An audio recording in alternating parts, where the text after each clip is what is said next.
Hi everyone, welcome to films to fashion. So இன்றைக்கி எல்லோரும் நல்லா இருப்பேன்னு நினைக்கிறேன். ஸோ எங்கள் தோட்டத்தில் தான் நான் இருக்கிறேன். கிளைமேட் செம்மையாக இருக்குது, சில்லுன்னு இருக்குது, காற்றடிச்சிட்டு இருக்குது, என்ஜாய் பண்ணிவிட்டு உட்காந்துருக்குறேன். ஸோ இந்த நேரத்தில் உங்கள்கிட்ட ஒரு விஷயம் பேசணும்னு நினச்சேன். அதாவது நம்ம எல்லாருக்குள்ளேயுமே ஈகோ அப்படின்ற ஒரு விஷயம் இருக்கான்னா கண்டிப்பாக இருக்குது.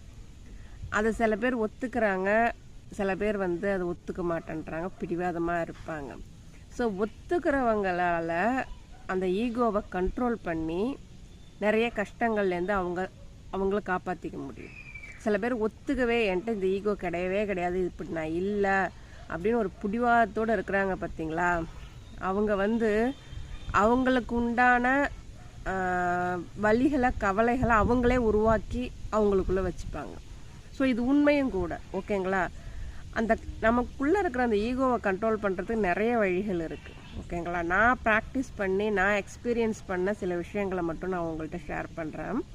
அதாவது நமக்கு என்ன தெரியுமோ அதை தெரியும்னு ஒத்துப்போம், என்ன தெரியாதோ தயக்கமே இல்லாமல் தெரியாதுன்னு ஒத்துக்கோங்க, சரிங்களா. அதுதான் ஃபஸ்ட்டு ஈகோ பிரேக்கிங் பாயிண்ட். சில பேர் இருக்காங்க, அவங்க சொன்னது மட்டும்தான் கரெக்டு, அதை தாண்டி வேற ஒரு விஷயமே கிடையாது, அதை எல்லாரும் ஏற்றுக்கணும் அப்படின்ற ஒரு பிடிவாதத்தில் இருப்பாங்க. ஸோ அந்த பிடிவாதத்தை நீங்கள் உடைக்காத வரைக்கும் யாரும் உங்கள் கண்ட்ரோலில் இருக்க மாட்டாங்க, எதுவுமே உங்கள் கண்ட்ரோலில் இருக்காது. ரெண்டாவது, பேசுகிறத குறைச்சிக்கோங்க. எனக்கு அது தெரியும் அப்படி இப்படி அப்படின்னு யாராவது கிடைச்சிட்டாங்க அப்படின்னாக்க நம்ம பேசிகிட்டே இருப்போம் இல்லைங்களா. பேசுகிறத குறைச்சிட்டு கவனிக்க ஆரம்பிங்க. நீங்கள் எவ்வளோக்கு எவ்வளோ கவனிக்கிறீங்களோ அந்த அளவுக்கு உங்களுக்குள்ளே இருக்கக்கூடிய நாய்ஸோட அளவு உங்களுக்கு குறையும், சரிங்களா. அதே மாதிரி தப்பு பண்ணோம் அப்படின்னாக்க உடனே அதை ஒத்துக்கோங்க, தப்பே கிடையாதுங்க.